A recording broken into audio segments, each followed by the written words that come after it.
Welcome to Living a Full Life podcast. Join us as we explore health topics that encourage raising healthy children, living a healthy life, and living the best life possible. Now, here's your host.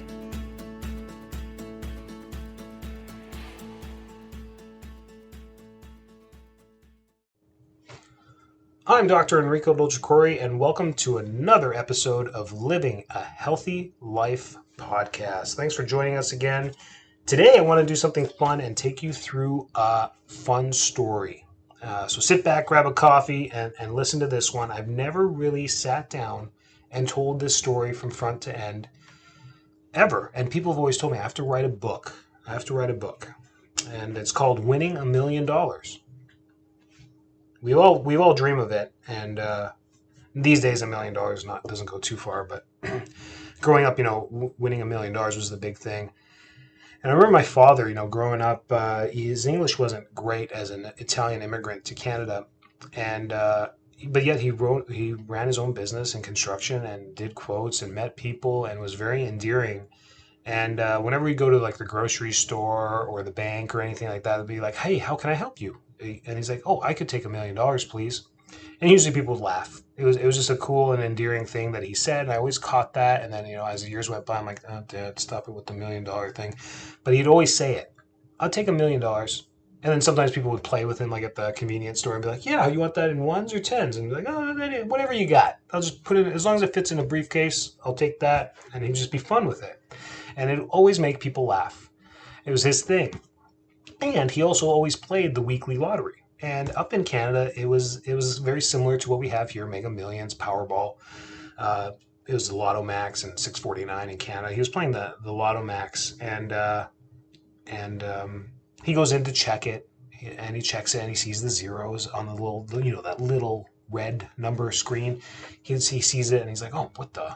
Puts on his glasses and runs to the teller. He's like, "Hey, scan this for me," because this teller knows him from all the years that he's been there.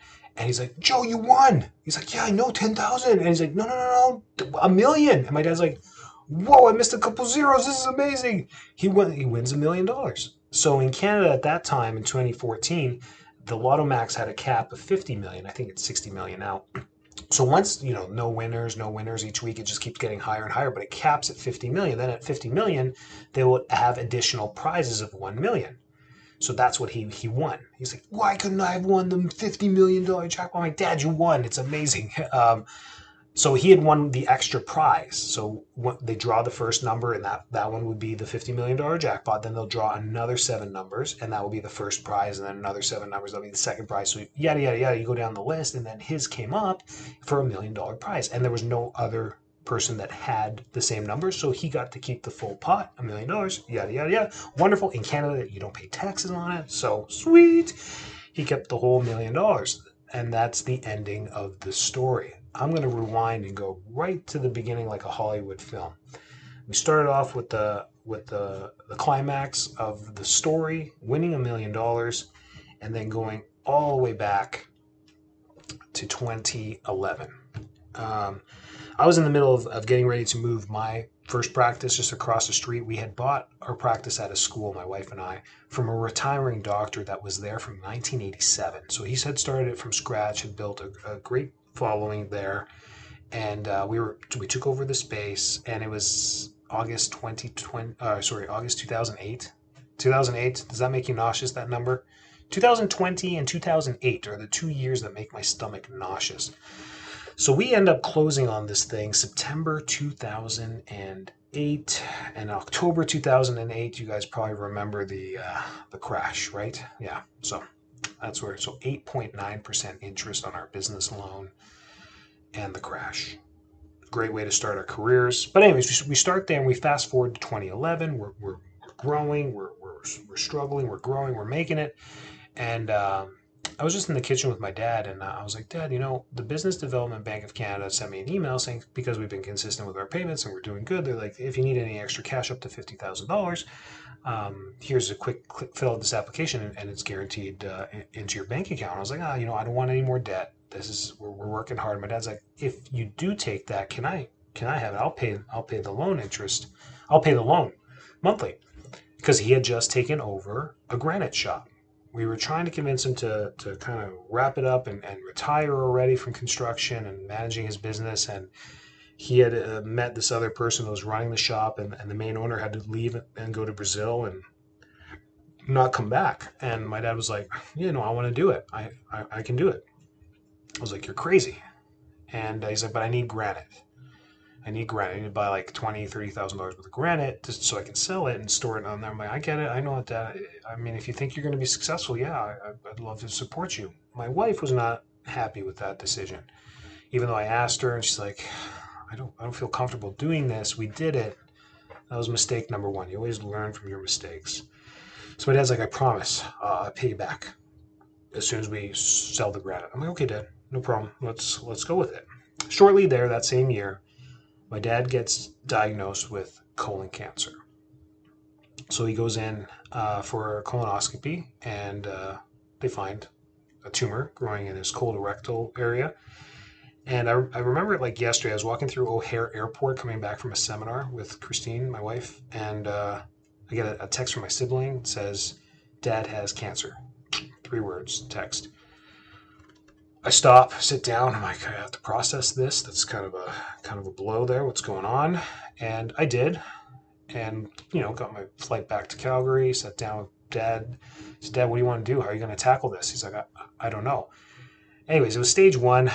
A few days later, I remember it was the weekend, and then by Wednesday we get a call. He gets a call from the hospital and saying, hey, it's stage 3. It's spread to your lymphatic system because the CT scan results came back. He had a contrast. And now we sit down again. We had just gone through the numbers on the weekend. Like, look, Dad, stage 1 has great success rates. We got like a 98% survival rate here. This looks good. I mean, talk to your oncologist, work with them. I'm going to help you from the natural side. We're going to get through it. You're going to get through this. And then, we told him, he's like, oh man, stage 3 is 64%, stage 4 is, stage 4 metastasis is like less than 50% survival rate. And so now on Wednesday, we have to sit down and be like, he's like stage 3. Now he's freaking out. Now he's like, it's no longer 98%. Like, no, it's not. You're right. What do you want to do? But we had just gone through everything on chemotherapy, radiation, the drugs. He was like, I don't know if I'll survive these side effects. He was 67, overweight. I'm like, I don't know, Dad. What do you think? He was scared about, the radiation and nerve damage, as you should be. There's side effects that come with this. So we're like, what do you want to do? We started with the natural. The thing about Canada is things take a little bit of time to get into the medical system. So we used that time. We got him right into naturopathic, IV therapy, high-dose vitamin C, mistletoe, bunch of vitamins and supplements, chiropractic care, acupuncture. We just put like that. Just start taking care of yourself. And a raw food diet. He starts losing weight. And in there, I knew that the physical, chemical, and emotional stresses are what lead to disease. And those principles ended up saving his life because we worked on the chemical, we worked on the physical. We told him you have to walk. You have to get out there and walk every single day up to 5 kilometers if you can. So it was getting cold at the time. It was winter 2011, and he would go to the mall and he would walk every single day. Did great for him. Plus the diet that we had him on. He ended up losing 44 pounds in just over 3 months. It was amazing. It was a raw food diet. We pretty much took away anything that you had to cook. It was pretty much just a raw fruit and vegetable diet. He could cook some vegetables, but he would just blend, eat a lot of smoothies, and that's how he would get it down so he could mix his supplements in there as well. And he was very consistent. It's amazing what a cancer diagnosis does to your psyche and how life becomes, very serious in that moment. And watching my dad go through that was like, wow, for the first time he was shooken and motivated to do something. It's sad that it takes the last moment of stage 3 cancer to shake your boots, but hopefully this motivates others to change today. Don't wait for that diagnosis. But he's going through this, and I knew mental component. How do we get to this old Italian stubborn guy who doesn't talk, who doesn't say anything? And he's passed that trait down to his kids because I don't talk and I keep things in too. I'm like, Dad, hey, you got to let me know about how you're feeling. And in that time, I was developing the basement of our new home or going for a permit or something. I forget what we're doing, getting a permit for something. And he's in the car and he just starts crying, like tears. He would get teary-eyed a lot. My dad's emotional. He wears his heart on his sleeve a little bit. He'll get teary-eyed, but he won't like sob. He was sobbing in the car. I'm like, Dad, are you okay? He's like, yeah. And he just starts talking. His brothers growing up, the stresses, losing his mom, not making his dad's funeral. That was years ago. And I was like, wow. He started stressing me out with all the information, but it was really good that I was there and he trusted me and he could lean on me and get that out. It was amazing. So we had the chemical, we had the physical, and now we had the emotional healing that was taking place. Let's fast forward 99 days from his cancer diagnosis. He's cancer free. They do another CT contrast to prep him for surgery, and they don't see the tumor. It was a golf ball, 6-centimeter diameter tumor, gone. Completely gone. Doctors were baffled. They thought the radiation was highly effective. However, the caveat to that is my dad never did do chemotherapy or radiation. He skipped it and did the natural stuff and was waiting to see what that result was going to be. And when he heard it was gone, he looked at me and he's like, you guys are unbelievable. And he's cancer-free to today. Just never returned. Pretty cool story, right? So now we're into 2012, and remember he borrowed that money, right? Well, during that time, we told him he has to quit and he has to fold up that shop. That was my rule moving forward. I said, Dad, we're going to take care of you. We're going to do all the natural things. We're going to throw everything we can at you. Money was really tight for him. I think that's why he really wanted to hang on and work and quit. And made him quit and rest, and that scared him. But he agreed, and he did stop. He stopped. He folded, and he would tell me over those next couple of years, 2012, 2013. He was like, "I'll pay you back. I'll pay you back." I'm like, Dad, don't worry. I'm paying it back. It's a monthly thing. If I had to trade $40,000 for my father, I would trade that every month. Honestly, I would just go take another loan and trade it to keep my dad. And he appreciated that, as did I. I didn't want to stress him out. So, but he was adamant, and just like playing the lottery every week, and just like saying to the grocery store clerk, "How can I help you today?" "I'll take $1 million. That would help," and making them smile. He was consistent with that through my entire life, and he was consistent with taking care of himself through that cancer diagnosis. And he was consistent and adamant about paying me back. In the back of my head, I'm like, Dad, you're retired. I mean, your pension's like $1,000 a month. Don't stop stressing. You're not going to pay me back. I don't want you to. I want you to, live your life and enjoy retirement. Don't fixate on this. He fixated. I told him, remember, Dad, mental stress. You're just going to make yourself sick again if you keep doing this. We're okay. We're going to be okay. But he was determined. And he started to drop it because we started getting upset. I'm like, Dad, stop bringing it up. And he finally did. Then we fast forward to 2014. My wife and I, she was about 4 weeks pregnant, maybe 4 to 6 weeks pregnant. And we just found out, and we decided we're going to tell my parents. And so we tell my parents, we're pregnant with our first child, and this was going to be their first grandkid. My dad's ecstatic. My mom's ecstatic.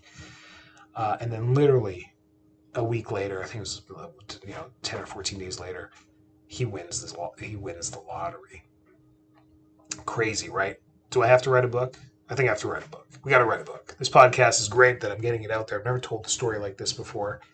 So thanks for listening. But so we fast forward to 2014. He wins the lottery. And guess what? He shows up to my office when I remember it was like a Thursday. And he shows up to my office with an envelope. And, I could hear him coming at the front. I was adjusting a patient. Comes in through the front and he's like, is Enrico in? And, the staff looks at him like, of course he's in.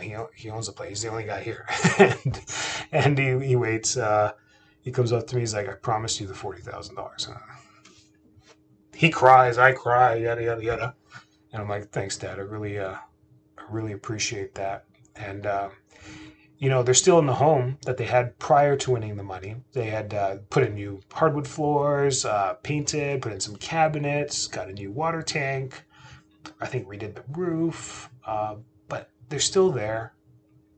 Paid me back, paid did some renovations on their home, have a little nest egg, paid off the remaining little bit of their mortgage they had left. And that's what happens, winning $1 million. I don't feel like it just came out of nowhere. I feel like consistency is what got to that point, and the timing is impeccable. So don't tell me there is no God. There is a God for sure. So yeah, I hope you enjoyed that story. Okay, next week, tune in because I'm bringing in the myth, the legend himself, the naturopathic doctor, Dr. Colin Race, who helped us in Calgary. He's still there, still in the same spot, helping the people in his community. This is going to be an exciting podcast. We're going to talk about oncology. We're going to talk about healthy living. And we're going to give the mic to Dr. Race. And he's going to drop some great information for you. I hope you enjoyed that story. Stay healthy, stay well, and see you next week.